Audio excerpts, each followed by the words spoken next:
So hello everyone, welcome back to my YouTube channel. और ये आपका सब्जेक्ट वर्ब एग्रीमेंट की दूसरी क्लास होने वाली है। अगर आपको सच में पसंद आता then do not forget to like, subscribe and share my videos. ठीक, तो बिना टाइम वेस्ट करे स्टार्ट करते हैं। रूल नंबर 6 पर आते हैं। तो रूल नंबर 6 क्या कहता है? देखो, 5 रूल पढ़े थे हमने, 5 रूल पढ़े थे। अब आते हैं रूल 6 पर। रूल 6 क्या कहता है? Neither of. नीदर ऑफ का अर्थ क्या होता है? इसका मतलब होता है दो में से एक भी नहीं। एक भी नहीं। जब दो में से एक भी नहीं की बात हो रही है तो हम किसका यूज करेंगे? तब हम यूज करेंगे नीदर ऑफ का। जब दो से ज्यादा में से कोई भी नहीं, किसी की भी नहीं की बात हो रही है तो हम क्या करेंगे? दो से ज्यादा हो, दो से अधिक हो, अधिक में से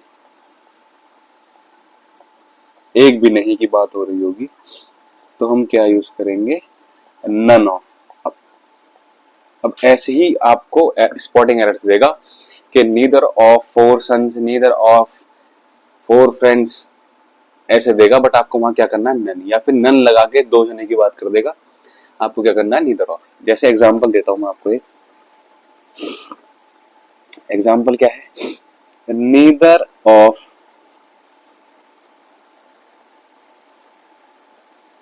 his four sons looked after him.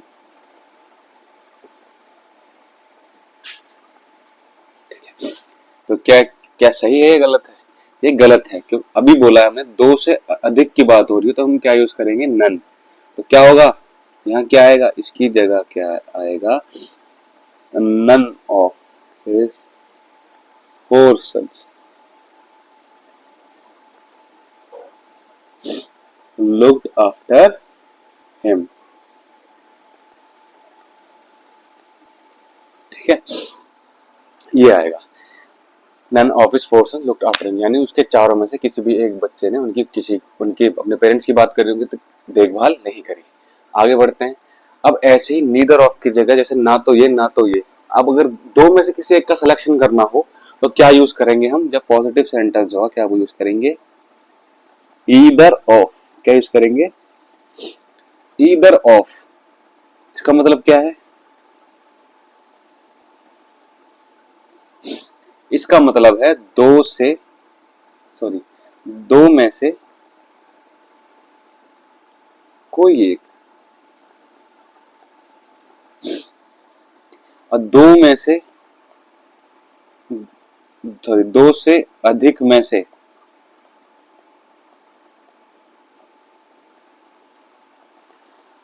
कोई एक की बात करेंगे तो क्या करेंगे हम? One of. ठीक है, जैसे एग्जाम्पल देता हूं, मैं एग्जाम्पल दे के बताता हूं। एग्जाम्पल लो आप। एग्जाम्पल है, एग्जाम्पल लेते हैं। Either of, either of the five members is at fault. मतलब पांचों में से कोई एक जो है वो गलत है या उसने गलती करी है। क्या यूज करेंगे? पांच। जब दो से ज्यादा होगा, दो में से कोई एक हो, दो से अधिक में से कोई एक का सिलेक्शन करना हो तो हम क्या यूज करेंगे? One of. तो यहाँ क्या आएगा? One of the five members, one of the five members is at fault. समझ में आएगा यहाँ तक? ठीक है। अब एक चीज और, कि बोथ के साथ ना कभी भी नॉट नहीं आता। बोथ के साथ कभी भी नॉट नहीं आता। जैसे एग्जांपल लेते हैं। Of them both of them both of them did not take the exam। तो ये गलत है। अभी मैंने बोला बोथ के साथ नॉट है, नॉट नहीं आता। अगर ये होता both of them take the exam, both of them take the exam, क्या होगा यहाँ पर? Neither of them took the exam. क्या होगा? Neither of them, sorry, both of them took the exam, यानी दोनों ने एग्जाम दिया। Neither of them took the exam. और हाँ, एग्जाम ना हम कभी बोलते हैं कि गिवन द एग्जाम, ऐसा नहीं होता। हम एग्जाम, अगर आप एग्जाम हॉल में होंगे, जो आपके पास एग्जाम पेपर आता है, क्वेश्चन पेपर आता है, वो आप लेते हैं, उसमें टेक आता है। I didn't took the exam ऐसे बोलोगे आप, या I have taken the exam, ठीक है।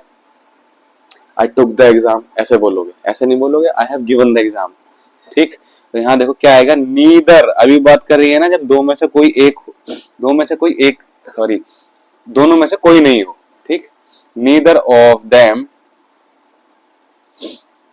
डिड, नीदर ऑफ देम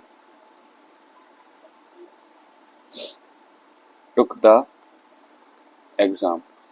और हाँ, नीदर के आगे भी नॉट का यूज नहीं करेंगे, नीदर ऑलरेडी ही नेगेटिव है, तो आगे हम ऐसे नहीं कर सकते neither of them didn't took the exam. Neither का मतलब ही है दोनों में से किसी ने नहीं एग्जाम दिया, ठीक है। तो आगे बढ़ते हैं रूल नंबर 7 पर। तो रूल नंबर 7 क्या है? रूल नंबर 7, रूल नंबर 7 क्या है? जो कुछ नाउन्स होते हैं, कुछ नाउन्स होते हैं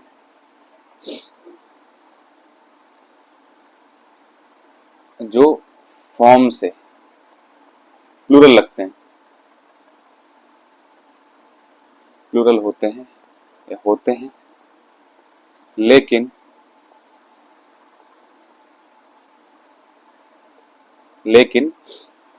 उनका अर्थ में कैसे होते हैं? वो सिंगुलर। वो दिखने में आपको ऐसे लगेंगे प्लूरल, बट वो होते सिंगुलर है, इसलिए हेल्पिंग वर्ब भी कैसी आएगी? सिंगुलर। टेक्स, ऐसे लिख लो शॉर्ट में, टेक्स सिंगुलर वर्ब्स, वर्ब, ठीक है। जैसे बीमारियों की बात कर लो, बीमारी। और हाँ, जो भी आपके मन में डाउट होगा कौन सी बुक से पढ़े, तो नीतू सिंह मैम की एक बुक आती है, मैं यहाँ लिख देता हूँ, नीतू सिंह इंग्लिश की, क्या, वॉल्यूम 1, ये लेनी है आपको, ठीक है जी। तो क्या आता है? बीमारियां आती हैं, बीमारी में कैसे, बीमारियां कैसे? जैसे मिशल्स, खसरा हो गया, ठीक है, मम्स, गलफड़े, गलफेड़ा लग लो, ठीक है। और रिकेट्स, रिकेट्स, सूखा रोग, शिंगल्स, दाद। अब आप अगर अगर ये प्लूरल ही होते तो आप हिंदी में कैसे बोलते? उसे खसरो हो गया, उसे गलफड़ो हो गया, क्योंकि प्लूरल तो ऐसे बनाते हैं हिंदी में। तो क्या है ये? इंग्लिश में दिखते प्लूरल हैं, sounds like a plural, but they takes singular verb because they are singular, ठीक है। बीमारियों के नाम है। अब देखो बीमारियां हो गई, अब देखो कुछ गेम्स भी होते हैं, खेल के नाम, कुछ गेम्स भी होते हैं जैसे बिलियर्ड्स, ठीक है, डार्ट्स, चेस, देखो हर चीज जो मैं आपको हिंदी में बता रहा हूँ कन्वर्ट करके हिंदी में ट्रांसलेट करके बता रहा हूँ, इसलिए बता रहा हूँ कि आपको समझ में आए। हर आपको इंग्लिश को हिंदी में ट्रांसलेट करके नहीं समझना है, सारी चीज जो मैं समझा रहा हूँ सिर्फ उसको समझना है, क्योंकि वो हो जाएगी गलत। इंग्लिश के खुद के रूल होते हैं, वो अपने रूल्स को भी कभी कभार गलत कर देती है, ठीक है, डिनाई करती है अपने रूल को भी, ठीक है। आगे बढ़ते हैं। देश के नाम भी कुछ ऐसे हैं जो साउंड करते हैं कैसे? प्लूरल, बट वो एक्चुअल में है क्या? सिंगुलर, बिकॉज वो एक ही देश का नाम, जैसे द यूनाइटेड स्टेट्स, जैसे द वेस्ट इंडीज, एक्सेट्रा से बहुत सारे नाम होंगे। देखो पुस्तकों के नाम भी होते हैं कुछ,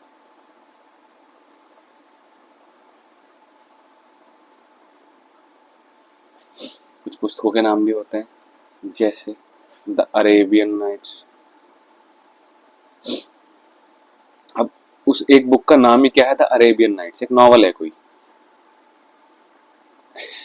तो ऐसे थोड़ी बोलोगे the Arabian Nights are good book, excellent book, the Arabian Nights is excellent book, good book to read.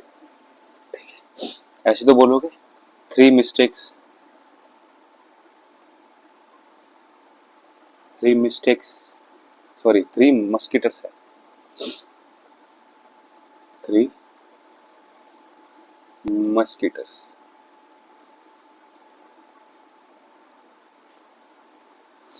Etcetera. अब देखो कुछ विषयों के नाम भी हैं, सब्जेक्ट्स जो होते हैं,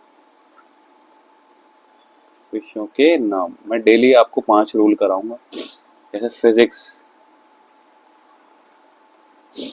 इकोनॉमिक्स, सिविक्स, स्टैटिस्टिक्स,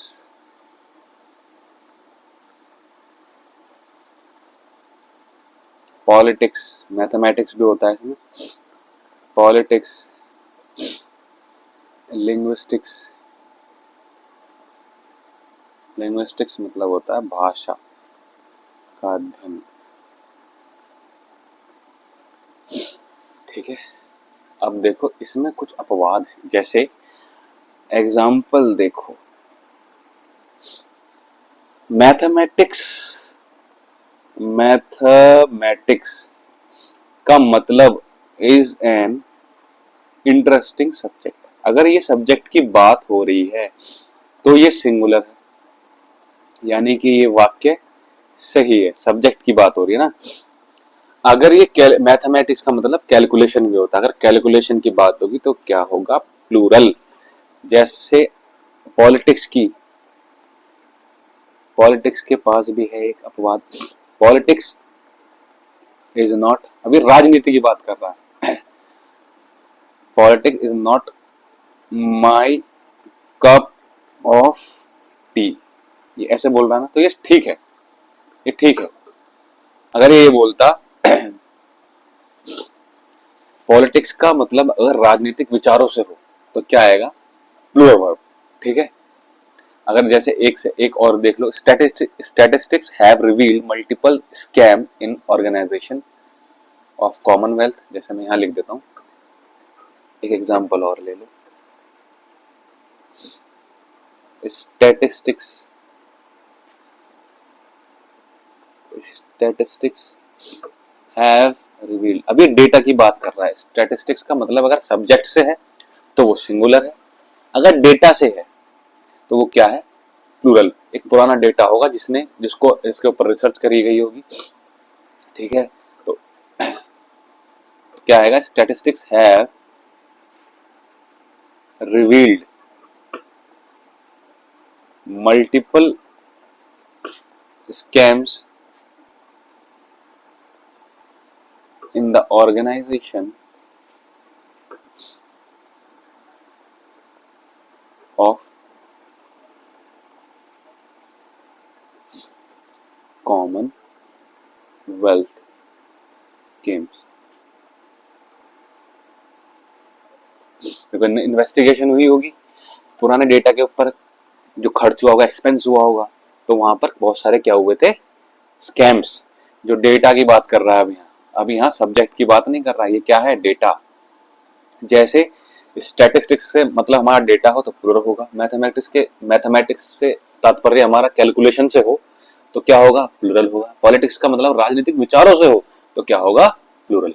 अगर ये सब्जेक्ट होंगे तो क्या होगा, सिंगुलर। अब देखो रूल 8 पर आते हैं, रूल नंबर 8, रूल नंबर 8 पर आता है। रूल नंबर 8 क्या कहता है, रूल नंबर 8 कहता है एक वाक्य, यानी एक वाक्य में verb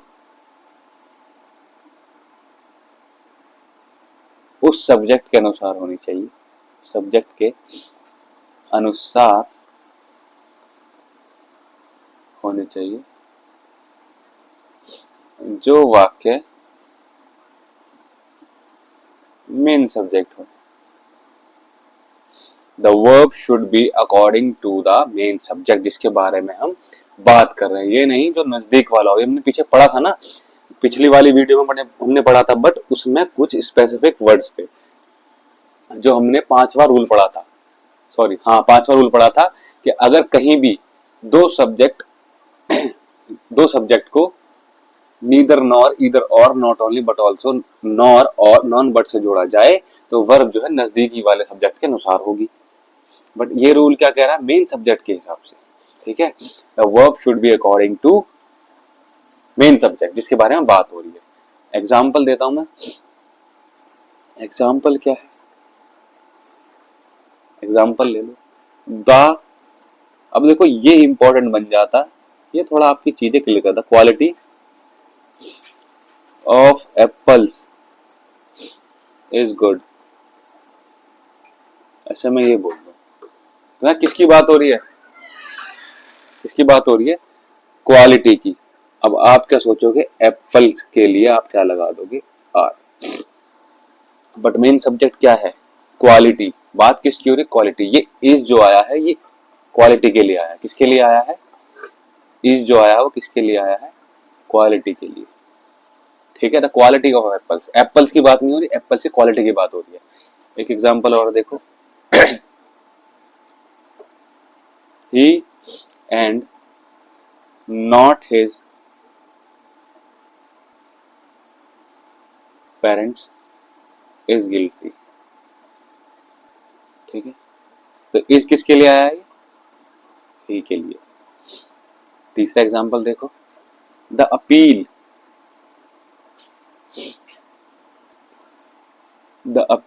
of the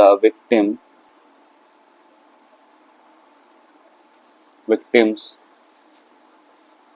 for the transfer of the cases related to some other states has been accepted। अब हम क्या करते हैं? पूरा पढ़ेंगे ऐसे यहाँ तक और वर्ब किसके अकॉर्डिंग लगाएंगे? जो आखिरी में जहां हमारा सेंटेंस खत्म हो रहा होगा, फॉलोइंग वर्ब जो आने वाली है उससे पहले।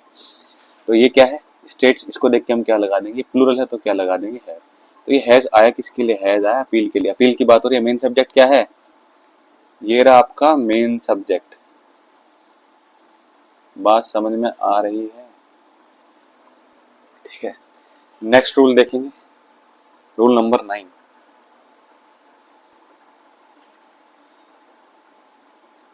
Rule number 9। अब देखो रूल नंबर 9 क्या कहता है। रूल नंबर 9 क्या कह रहा है? कलेक्टिव नाउन्स, कुछ कलेक्टिव नाउन्स होते हैं, कलेक्टिव नाउन्स के साथ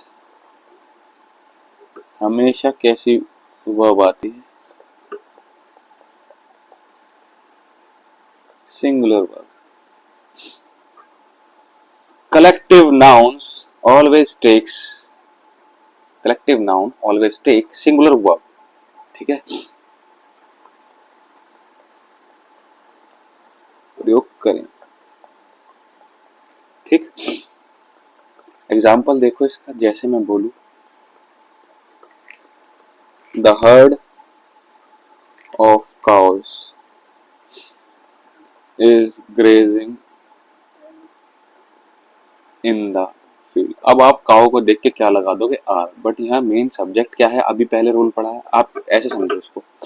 तो मेन सब्जेक्ट क्या है? हर्ड।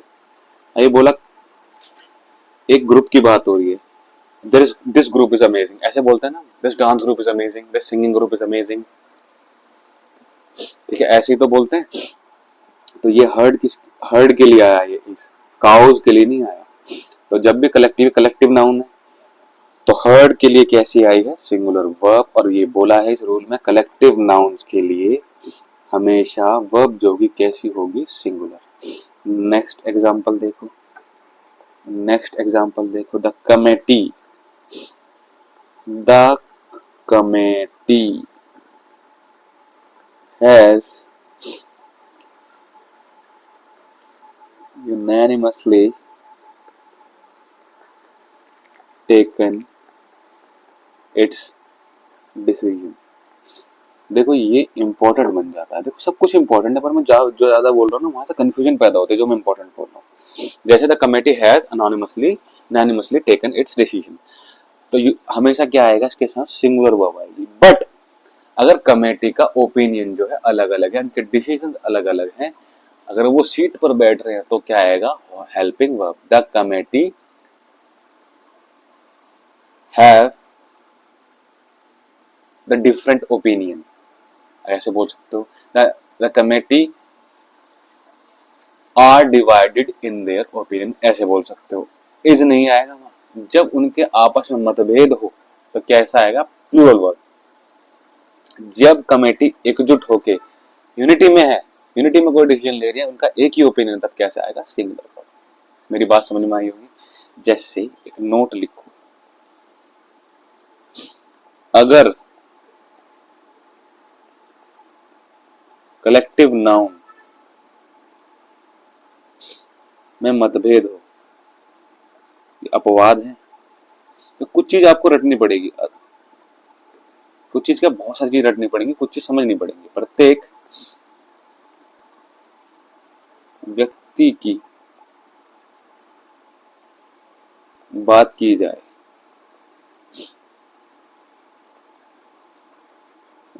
तो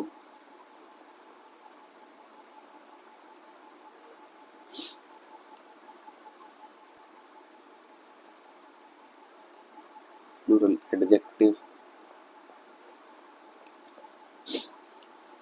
और प्लूरल प्रोनाउन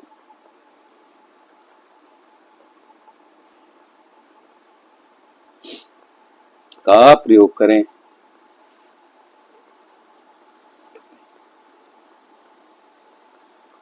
ठीक है, सुनो मेरी बात। अगर जैसे एक ऑडियंस के लिए भी कलेक्टिव नाउन है, अगर मैं ऐसे बोलूं द ऑडियंस ऑफ एक specific stadium, the audience of Narendra Modi stadium is amazing, was amazing. ठीक है, अभी मैं ऑडियंस सबकी ऑडियंस की एक कलेक्टिवली बात कर रहा हूँ, सबकी। The audience is amazing, singular verb आएगी।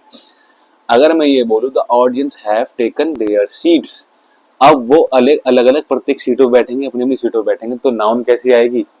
सॉरी, वर्ब कैसी आएगी? प्लूरल। कैसी आएगी? Plural.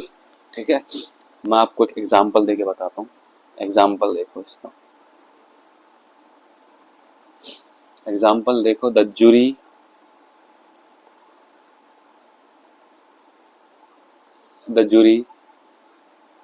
are divided in their opinion। ठीक है, अभी मैंने बताया जब उनके आपस में मतभेद हो, देखो डिवाइडेड है उनके ओपिनियन, अलग अलग ओपिनियन है, तो कैसे आएगी? Helping verb. आगे आर। और देखो प्रोनाउन भी कैसे यूज आएगी? प्रोनाउन भी कैसे यूज हुई? प्लूरल। पहले क्या था? जब jury has taken its decision, ऐसे ही बोल सकते हैं। अब उनके ओपिनियन अलग अलग है, तो हेल्पिंग वर्ब कैसी आई? प्लूरल। और ये प्रोनाउन है, प्रोनाउन भी कैसा आया? प्लूरल। ठीक है, नेक्स्ट एग्जांपल देखो ऑडियंस वाला। द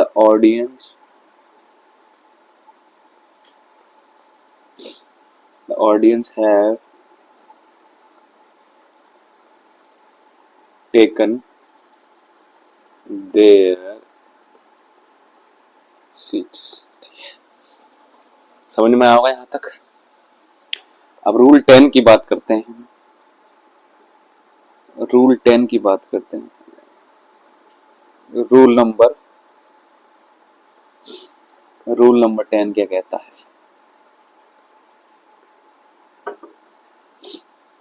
रूल नंबर 10 कहता है, क्या कहता है रूल नंबर 10? रूल नंबर 10 कहता है प्लूरल संख्या के साथ प्लूरल वर्ब का प्रयोग होता है। ऐसे बोलो, ये थोड़ा सा बड़ा रूल है। प्लूरल संख्या के साथ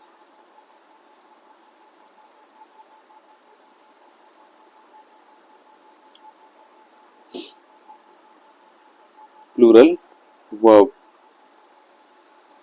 यूज करें, शॉर्ट में लिख लेते हैं, प्रयोग होता है नहीं बोलते हैं, ठीक है। जैसे कार्डिनल एडजेक्टिव होते हैं,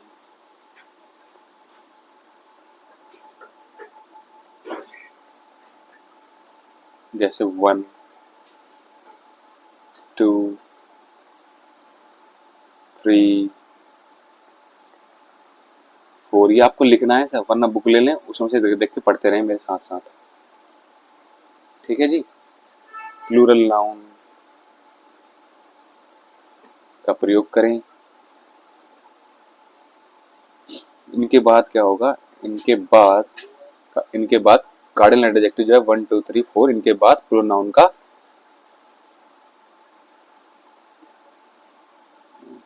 प्रयोग हो तथा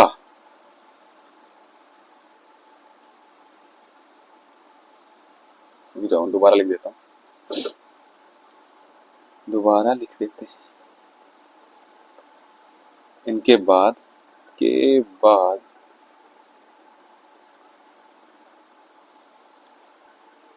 प्लूरल नाउन का प्रयोग हो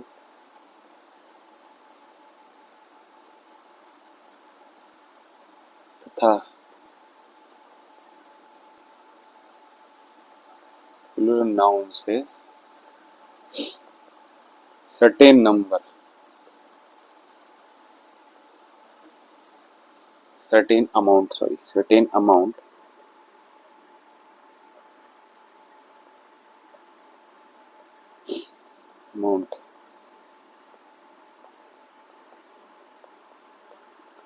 सर्टेन वेट,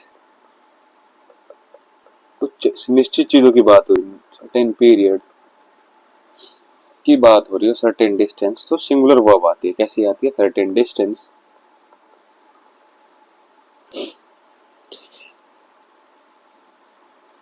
ये नोट में लिखना है आपको अलग से, अभी मैं इसका एग्जांपल दूंगा आपको।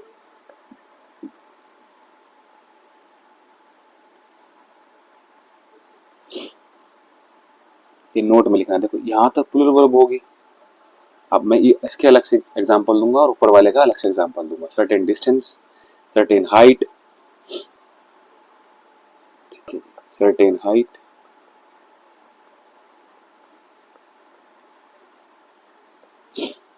हाइट की बात हो रही हो तो इनके साथ कैसे आएगा? Plural verb, use plural verb, ठीक है। मैंने इसे शॉर्ट फॉर्म में लिख दिया। अब देखो यहाँ देखो, इसका एग्जांपल देखो, अब ये इसका एग्जांपल देखो कि जो प्लूरल संख्या के साथ प्लूरल वर्ब का यूज करें, कैसा होगा? 100 boys are in my class. यहां तक समझ में आया होगा भाई, इसमें तो प्लूरल वर्ब आएगी। अगर वो एक निश्चित डिस्टेंस, निश्चित हाइट की बात करें, जैसे बोलूं 100 rupees is in my pocket. अब इसको ऐसे समझो, अब आप ऐसे थोड़ी बोलोगे 100 रुपए सिंगुलर है ना, 100 rupees is in my pocket, यानी 100 रुपए मेरी जेब में, ऐसे बोलोगे।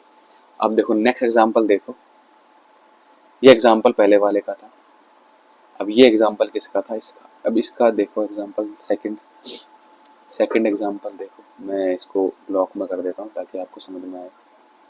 ये इसका है। सेकंड एग्जांपल देखो, सेकंड एग्जांपल क्या है? 10 माइल्स। मैंने कहा ना, अगर निश्चित डिस्टेंस हो, निश्चित हाइट हो, सर्टेन अमाउंट हो, सर्टेन पीरियड हो, कोई निश्चित चीज दे रखी हो, तो उसके लिए क्या आएगा? Singular verb. 10 miles is a long distance to cover on foot. समझ में आओगी यहाँ तक बात। अब देखो एक नोट और लिखो, नोट देखो इसी का एक अपवाद।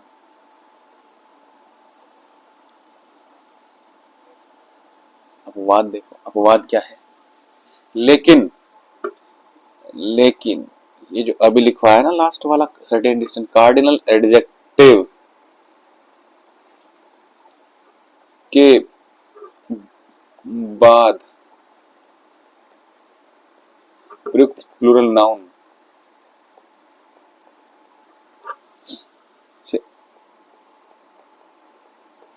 अलग अलग यूनिट का बोध हो।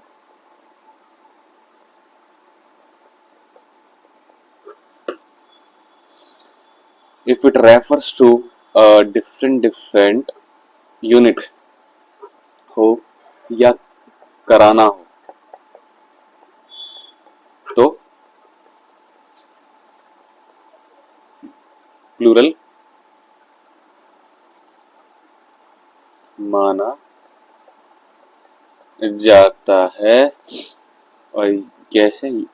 प्लूरल प्लूरल वर्ब आएगी आगे। मैं इसे शॉर्ट फॉर्म में लिख रहा हूँ, प्लूरल वर्ब आएगी आगे। यूज प्लूरल वर्ब, जैसे 100 रुपीज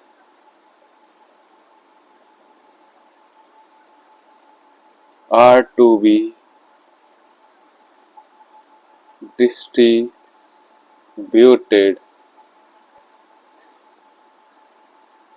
among the students।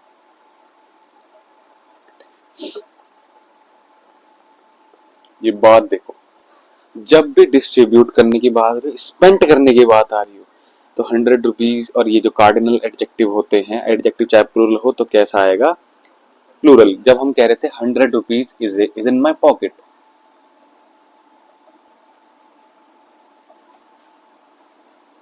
अभी यहाँ कोई डिस्ट्रीब्यूशन की बात नहीं हो रही। 100 rupees is in my pocket, कैसे वर्ब आई थी? सिंगुलर। बट अब यहाँ डिस्ट्रीब्यूशन की बात हो रही है तो क्या आएगी? Plural verb. अब देखो, अब देखो डिफरेंस देखो, नोट द डिफरेंस। डिफरेंस देखो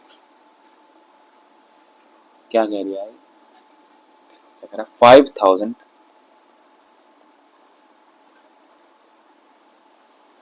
rupees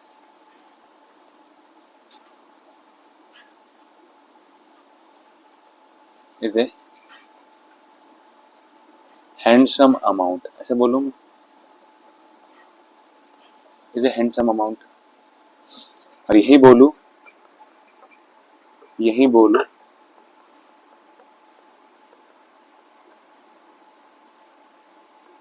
5000 rupees have been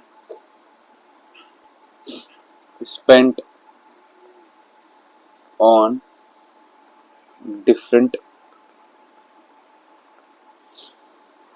useful